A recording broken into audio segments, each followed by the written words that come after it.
2016 ഞാൻ ടെലിവിഷനിൽ പോക്ക് നിർത്തി ഈ ചർച്ചകൾക്കൊക്കെ. വല്ലപ്പോഴുമൊക്കെയാണ് പോയിരുന്നത്. അത് പ്രധാനപ്പെട്ട അവർ മിക്കവാറും വിളിച്ചിരുന്നത് CPM-മായി ബന്ധപ്പെട്ട ചർച്ചകൾക്കൊക്കെയാണ് വിളിച്ചുകൊണ്ടിരുന്നത്. നമുക്ക് വേറെയും കാര്യങ്ങളൊക്കെ സംസാരിക്കാൻ പറ്റും, പക്ഷെ അവർ വിളിച്ചുകൊണ്ടിരുന്നതിനാണ്. പിന്നെ ഞാൻ വേറെ എന്തെങ്കിലും കാര്യങ്ങളാണെങ്കിൽ ഞാൻ വരാം എന്ന് പറഞ്ഞു കഴിഞ്ഞപ്പോൾ ശോഭ ജോണിൻ്റെ വീട്ടിൽ തന്ത്രി പോയ വിഷയം. അപ്പം ഇങ്ങനത്തെ വിഷയങ്ങൾ കുറേ നാളായി. അപ്പം 2016 സീതാറാം യെച്ചൂരി ആദ്യമായിട്ട് ജനറൽ സെക്രട്ടറി ആകുന്ന ചർച്ച രാവിലെ 8 മുതൽ വൈകുന്നേരം 5 വരെ ഞാൻ മാതൃഭൂമി ചാനലിലിരുന്നു, രാവിലെ മുതൽ വൈകുന്നേരം വരെ. അന്നത്തെ കൊണ്ടത് TV-യിൽ പോക്ക് അവസാനിപ്പിച്ചു. നീലകണ്ഠൻ ഇടയ്ക്കിടയ്ക്ക് TV-യിൽ പോയിരുന്ന ഒരാളാണ്. പക്ഷേ ഈയിടെയായിട്ടല്ല, കുറേ കാലമായി നീലകണ്ഠനെ ഈ അന്തിച്ചർച്ചകളിലൊന്നും കാണുന്നില്ല. ഈ അന്തിച്ചർച്ചകളിൽ മനഃപൂർവ്വം പോകാത്താണോ, അന്തിച്ചർച്ചകൾക്ക് പ്രസക്തി നഷ്ടപ്പെട്ടു എന്ന് കരുതുന്നുണ്ടോ പൊതുസമൂഹത്തിൽ? രാമേന്ദ്രൻ പറഞ്ഞതുപോലെ ഞാൻ അന്തിച്ചർച്ചകൾക്ക് റെഗുലറായി പോയിരുന്ന ഒരാളാണ്. ഈ പല വിഷയങ്ങൾ, ഇപ്പോൾ പരിസ്ഥിതി സംബന്ധിച്ച വിഷയത്തിൽ അല്ലെങ്കിൽ CPM സംബന്ധിച്ച, രാഷ്ട്രീയം സംബന്ധിച്ച വിഷയത്തിലൊക്കെ ഞാൻ പോകാറുണ്ട്. കുറച്ച് കാലമായി എനിക്ക് 2-3 പ്രശ്നങ്ങൾ ഇതിൽ വന്നു. ഞാൻ പലതും പോകുന്നത് ഇപ്പോഴും ചിലർ വിളിക്കാറുണ്ട്, പോകുന്നതെന്ന് വെച്ചാൽ സൗഹൃദത്തിൻ്റെയൊക്കെ പുറത്താണ്. അയാൾ വിളിക്കുമ്പോൾ ഇങ്ങനെ പോകാതിരിക്കുക എന്നൊക്കെയുള്ള ചില സംഗതിയുടെ പുറത്താണ്. ഇപ്പോൾ VS മരിച്ചപ്പോൾ 2-3 ചാനലിൽ ഞാൻ പോയി VS-മായി ബന്ധപ്പെട്ട്. കാരണം എനിക്ക് ആത്മാർത്ഥമായ ഒരു അടുപ്പമുണ്ടായിരുന്ന ഒരാളാണ്. ആ അർത്ഥത്തിൽ ഞാൻ പങ്കെടുത്തിട്ടുണ്ട്. പിന്നെ വല്ലപ്പോഴും ഒരു വലിയ അഴിമതിയോ പരിസ്ഥിതിയുടെ വിഷയങ്ങളുണ്ടെങ്കിൽ മാത്രം എന്നെ വിളിച്ചാൽ മതി എന്ന് ഞാൻ പറഞ്ഞിട്ടുണ്ട്. ഇപ്പോൾ അടുത്ത ദിവസം പോയത് പട്ടി നായയുമായി ബന്ധപ്പെട്ടൊരു വിഷയം. കാരണം അത് ഇവിടുത്തെ രാഷ്ട്രീയക്കാർക്കൊന്നും അറിയില്ല, അത് നമുക്ക് പറയാൻ പറ്റും. എന്തുകൊണ്ടാണ് പോവാത്തതെന്ന് വെച്ചാൽ ഞാൻ ആലോചിച്ചത് 2-3 കാരണങ്ങളുണ്ട്. ഒന്ന്, ഞാൻ ഈ ചർച്ചയ്ക്ക് പോവാത്ത ദിവസം ഞാനിത് കാണുമെന്നുള്ളത് 7 മണി 8 മണിക്കൊക്കെ. സത്യത്തിൽ ഞാൻ കാണാറില്ല. എനിക്കതിൽ വലിയ ഇൻട്രസ്റ്റ് ഇല്ല. അതെന്തുകൊണ്ടായിരിക്കും ഇൻട്രസ്റ്റ് ഇല്ലാത്തതെന്ന് വെച്ചാൽ 1 മണിക്കൂർ ചർച്ച കണ്ടാലും എനിക്കറിയാത്ത ഒരു കാര്യം എനിക്ക് പുതിയതായിട്ട് കിട്ടില്ല. 1 മണിക്കൂർ ഞാൻ എൻ്റെ സമയം ഇതിനു വേണ്ടി. അപ്പോൾ സിനിമ ആണെങ്കിൽ ഒരു അതായത് മാധ്യമ പ്രവർത്തനമൊക്കെ നമ്മൾ ചെയ്യുമ്പോൾ നമ്മൾ ജനങ്ങളെ ഇൻഫോം ചെയ്യുക എന്നുള്ളതാണ്. യെസ്. ഇപ്പോൾ ജനങ്ങളെ ഇൻഫോം ചെയ്യുക എന്നൊരു പണി ചർച്ചകൾ ചെയ്യുന്നില്ല. 2-3 രാഷ്ട്രീയ കക്ഷികൾ, മുന്നണികൾ അവരവരുടെ നിലപാടങ്ങ് പ്രസംഗിക്കും. ഒന്ന്, പ്രസംഗം കേൾക്കാൻ അവിടെ പോകേണ്ട കാര്യമില്ല. പ്രസംഗമല്ല കേൾക്കേണ്ടത്, നിലപാടുകൾ. ഒരുപക്ഷെ ഒരു ചോദ്യം വന്നാൽ ചോദ്യത്തിനോട് മറുപടി പറയുന്നതല്ല മിക്ക ആളുകളുടെയും ജോലി. അതിലേക്ക് വരാം എന്ന് പറഞ്ഞിട്ട് വേറെ കാര്യങ്ങൾ പറയുക, അതെനിക്ക് ഒട്ടും ഇഷ്ടമല്ല. നിങ്ങൾ ഷാർപ്പായിരിക്കണം. ഇതൊരു മണിക്കൂറേ ഉള്ളൂ, നമ്മൾ കുറച്ച് നേരം കേൾക്കുന്നുള്ളൂ. ആ ചോദ്യത്തിന് ഷാർപ്പായ മറുപടി പറയണം. അല്ലെങ്കിൽ എതിരെ വന്നിരിക്കുന്ന ആളെ, അയാളുടെ രാഷ്ട്രീയ പാർട്ടിയെ, അയാളുടെ വ്യക്തിപരമായ കാര്യങ്ങളെ ആക്രമിക്കുന്ന രീതികൾ ഒരു കാലത്ത് ശരിയല്ല. കാരണം ചോദ്യം ചോദിച്ചാൽ നമ്മൾ കോടതിയിലെ പോലെ ഞാനത് കാണുന്നത്. കോടതിയിൽ ഇപ്പോൾ നമ്മളോട് ചോദ്യം ചോദിച്ചാൽ കോടതിയിൽ അതിനുള്ള ഉത്തരല്ലേ പറയണ്ടു. ഒരു ചോദ്യം ഇതിലുള്ളത് എനിക്ക് എന്താണെന്ന് വെച്ചാൽ, നമ്മളിപ്പോൾ RVG മേനോനെ പോലുള്ള ആളുകളൊക്കെ ഈ സമൂഹത്തിലുണ്ടല്ലോ. പക്ഷേ ഇവർക്കൊക്കെ ഇൻഫർമേഷനും ഉണ്ട്. ഇങ്ങനത്തെ ആളുകളെ ഒന്നുമല്ല നമ്മൾ ചർച്ചകളിൽ കാണുക.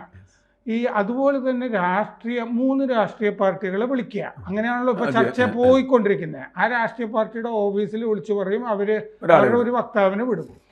ആ വിടുന്ന വക്താവിനെ പാർട്ടി നേതൃത്വം കാണുന്നത് ഈ അടിപിടിക്കും തന്തയ്ക്ക് വിളിക്കാനും അങ്ങനെയൊക്കെയുള്ള ആളുകളെ, ഇൻഫോംഡ് ആയ ആളുകളെ അല്ല അയക്കുന്നത് എന്നും തോന്നുന്നു. അല്ല, അതിനെന്താ കാര്യം? ഇൻഫോംഡ് ആയ ആളുകളെ വിടാനല്ല അവരുടെ ആവശ്യം. ഞാൻ അതാ പറഞ്ഞത്, എല്ലാവരും പ്രസംഗിക്കുകയാണ് അവിടെ വന്നിട്ട്. നമ്മൾ വന്നങ്ങ് പ്രസംഗം തുടങ്ങും. എൻ്റെ പാർട്ടി അങ്ങനെയാണ്, നിങ്ങളുടെ പാർട്ടി വളരെ മോശമാണ്, എൻ്റെ പാർട്ടി നല്ലതാണ്, 2005 എന്തുണ്ടായി, 2003 എന്തുണ്ടായി. പ്രശ്നം അതല്ല. ഇപ്പോൾ നമ്മളൊരു വിഷയം ചോദിച്ചാൽ, ശബരിമലയിൽ സ്വർണ്ണപ്പാളി പോയി ചോദിച്ചാൽ, അത് സ്വർണ്ണപ്പാളി പോയതിനെ കുറിച്ച് പറയില്ല, അതിന് മുമ്പ് ശബരിമലയിൽ ഉണ്ടായത് അല്ലെങ്കിൽ വേറെ സ്ഥലത്തുണ്ടായത്, ഇതൊക്കെ നമ്മൾ പറഞ്ഞുകൊണ്ടിരിക്കും. യഥാർത്ഥത്തിൽ അതല്ലല്ലോ വേണ്ടത്. നിങ്ങൾക്കൊരു നിലപാടുണ്ട്. നിങ്ങളുടെ നിലപാട് എന്താണ് ഈ കാര്യത്തിൽ? ആ കാര്യത്തിൽ ഒഴിച്ച് ബാക്കി എല്ലാ കാര്യത്തിലും നിലപാട് അവർ പറയും. ആ ഒരു കാര്യത്തിൽ അവർ പറയില്ല. അതൊരു കാര്യം. അതുകൊണ്ട് നിലപാടറിയാൻ പോലും നമുക്ക് പറ്റില്ല. അങ്ങോട്ട് ചീത്ത വിളിക്കണേ കേൾക്കാനേ നമുക്ക് പറ്റുള്ളൂ. രണ്ടാമത്തെ കാര്യം, അത് ഞാൻ ആദ്യം പറഞ്ഞു, ഒരു ഇൻഫർമേഷൻ എനിക്ക് ഇതിനു മുമ്പ്, ഇത് ചർച്ച കാണുന്നതിന് മുമ്പ് എനിക്കില്ലാതിരുന്ന ഒരു ഇൻഫർമേഷൻ ഈ ചർച്ച 1 മണിക്കൂർ കണ്ടിട്ട് എനിക്കുണ്ടായോ? ഞാനൊരു ചർച്ച പങ്കെടുക്കുകയാണെങ്കിൽ അവർക്ക് പറയാൻ പറ്റാത്ത ഒരു കാര്യം എനിക്ക് പറയാൻ പറ്റിയോ?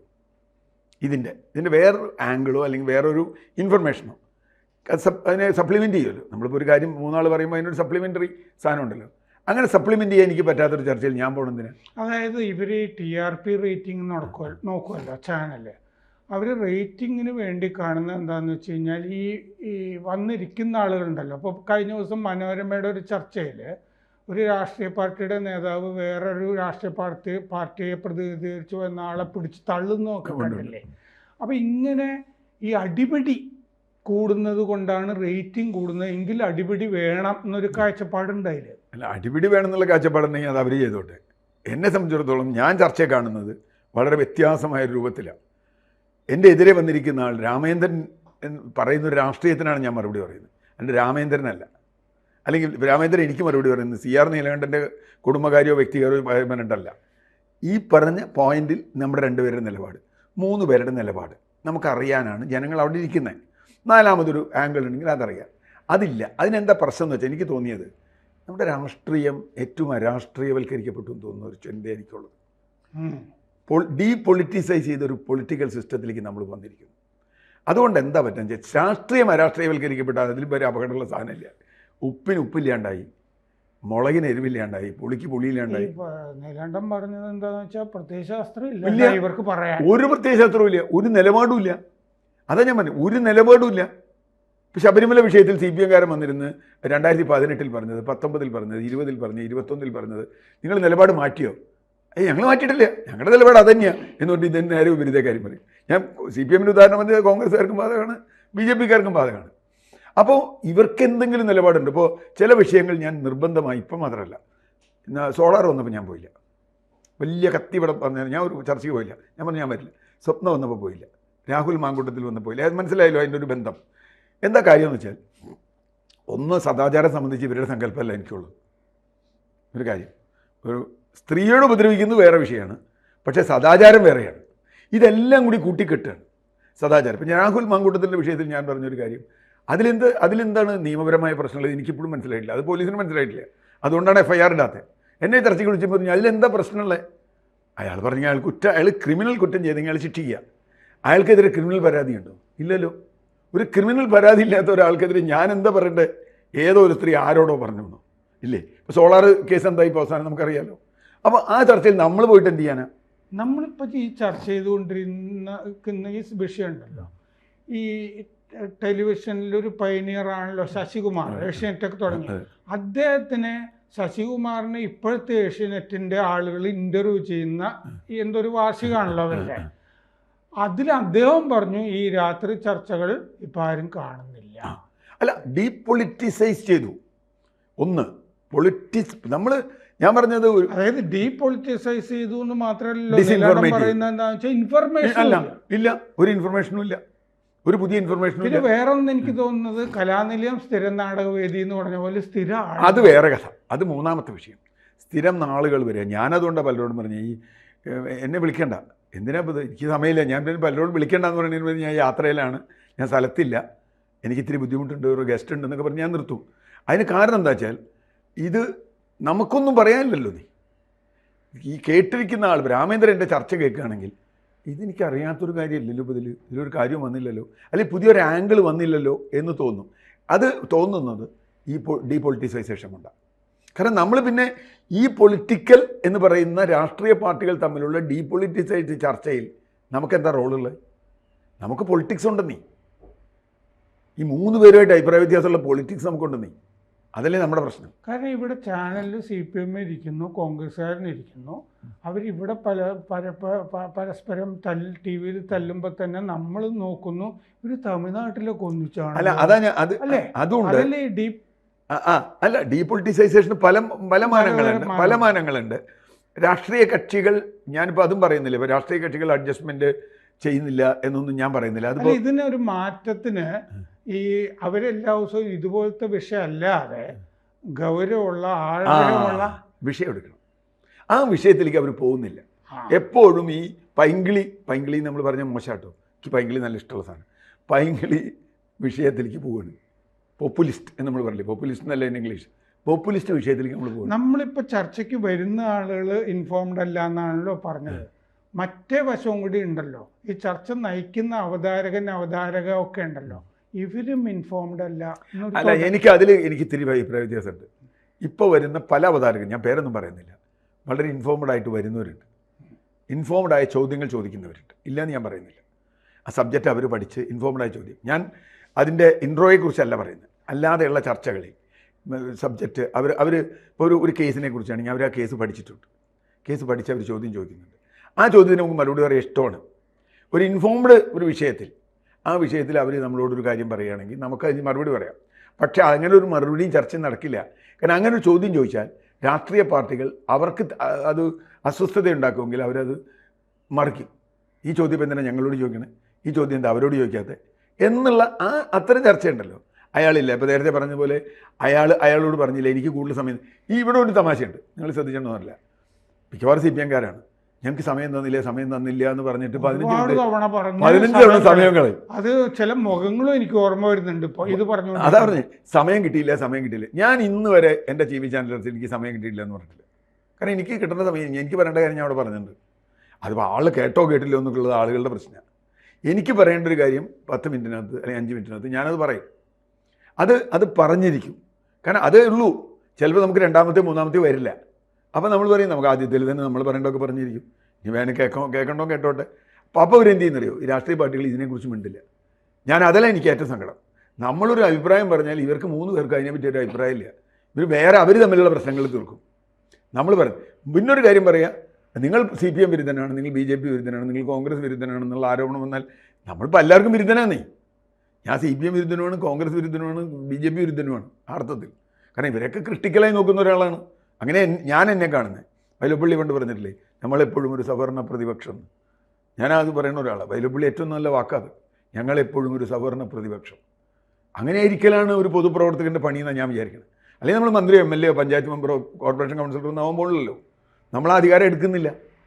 ഒരു സാമൂഹ്യ പ്രവർത്തകൻ ഒരു ക്രിട്ടിക്കലായി, ഏത് ഗവൺമെൻറ് ആയാലും ഏത് പാർട്ടി ആയാലും ക്രിട്ടിക്കലായവരെ കാണണം. പിന്നെ സമൂഹത്തെക്കുറിച്ച് നമുക്കൊരു വീക്ഷണമുണ്ട്, ആ വീക്ഷണത്തിനനുസരിച്ച് നമ്മൾ കാണുള്ളൂ, അതല്ലാന്ന് പറയുന്നില്ല. അപ്പോൾ എനിക്കൊരു വീക്ഷണമുണ്ട്, ആ വീക്ഷണത്തിനനുസരിച്ച് ഞാൻ കാണുള്ളൂ. പക്ഷെ പ്രശ്നം ഈ ചർച്ചകൾ പലതും ഈ പറഞ്ഞതുപോലെ സമയം കളയാനുള്ളൊരു സംഗതി പറഞ്ഞു തന്നെ പറഞ്ഞുകൊണ്ടിരിക്കുക. ഒരേ കാര്യം 6 പ്രാവശ്യമൊക്കെ പറഞ്ഞ ആളുകൾ കയറി ഒരേ കാര്യം 6 പ്രാവശ്യം പറയും. എന്തിനാ അങ്ങനെ പറയണം? ഇയാളെന്താ രാഷ്ട്രീയ നേതാവ്? രാഷ്ട്രീയ പ്രസംഗം കേൾക്കാനാണോ നമ്മളവിടെ പോയിരിക്കണേ?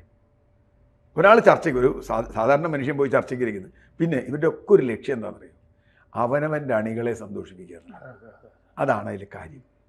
എന്നിട്ട് പറയും അവനെ വീശി, അവനെ പൊട്ടിച്ചു എന്ന് പറയും. ഇവനെ ഒട്ടിക്കൽ, ഇതിലെന്താ ഒട്ടിക്കലുള്ള ശ്രീനാരായണ ഗുരു പറഞ്ഞ പോലെ വാദിക്കാനും ജയിക്കാനും എല്ലാം അറിയാനും അറിയിക്കാനുമാണെന്ന് പറഞ്ഞ് എത്ര കറക്റ്റായ ഒരു കാര്യം അത്. അത്രയും വലിയൊരു അതെങ്കിലും ഇവരാരെങ്കിലും ഒന്ന് കേട്ടാൽ മതി. വാദിച്ച് നിങ്ങൾ അവിടെ ജയിച്ചിട്ട് എന്ത് കിട്ടാനാണ്? അവിടെ ജയിക്കലല്ലോ. പിന്നെ ക്യാപ്സ്യൂൾ ഉണ്ടാക്കാനുള്ള, എല്ലാവർക്കും ക്യാപ്സ്യൂൾ ഉണ്ടാക്കാൻ പറ്റും.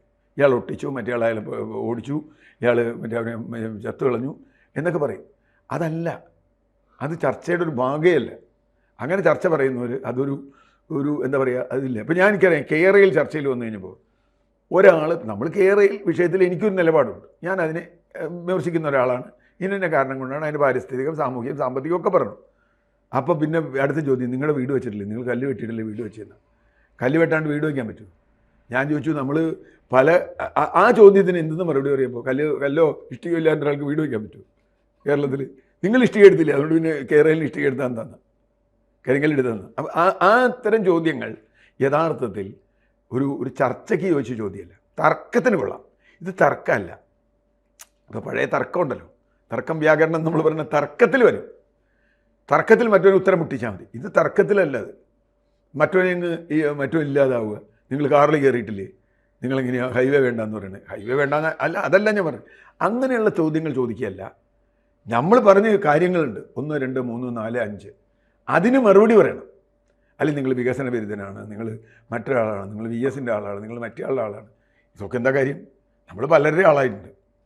അപ്പോൾ ഈ TV-കൾ അന്തിച്ചർച്ച നിർത്തണോ തുടരണോ? അല്ല, തുടരണോ നിർത്തണോ എന്നൊക്കെയുള്ളത് അവരുടെ പ്രശ്നം. അപ്പോൾ നേരത്തെ രാമേന്ദ്രൻ പറഞ്ഞ TRP റേറ്റിംഗ് അതിന് കിട്ടുമെങ്കിൽ അവർ തുറന്നോട്ടെ, ഇത് വയറ്റിപ്പഴപ്പല്ലേ, അതുകൊണ്ട് തുറന്നോട്ടെ. പക്ഷേ എൻ്റെ അഭിപ്രായം കുറേ കൂടി ഗൗരവതരമായ ചർച്ചകളിലേക്ക് ഇത് പോകണം. കാരണം ഇത് നല്ലൊരു സ്ലോട്ടാണ്, ആളുകൾക്ക് കാണാൻ താല്പര്യമുള്ള സ്ലോട്ടാണ്. ആളുകൾ ഇപ്പോൾ ന്യൂസ് കാണുന്ന പലരും ന്യൂസ് കാണുന്നതിനേക്കാൾ ചർച്ച കാണുന്നവരുണ്ട്. കാരണം അടിയിൽ സ്ക്രോൾ ചെയ്യുകയും ചെയ്യുമല്ലോ, വാർത്തയെക്കായാലും വരും. അല്ലെങ്കിൽ ഒരു ദിവസത്തിൽ 10 മിനിറ്റ് കണ്ടാൽ പോരെ ഒരു TV ചാനൽ, 10 മിനിറ്റ് നിങ്ങൾ കണ്ടാൽ മതി. ഇത് നമ്മൾ പത്രപ്രവർത്തനമൊക്കെ നടത്തുമ്പോൾ പിന്നെ സീനിയർ ജേർണലിസ്റ്റുകൾക്കുള്ള കോഴ്സിലുമൊക്കെ ഞാൻ പോകുമ്പോൾ അപ്പോഴാണ് പറയുന്നത് വാല്യൂ അഡിഷൻ എന്ന് പറഞ്ഞിട്ടൊരു സംഗതി ഉണ്ട്. മൂല്യവർദ്ധന അതില്ല. മൂല്യവർദ്ധനമില്ല എന്ന് മാത്രമല്ല, മൂല്യം കുറവുണ്ടായിരുന്നു.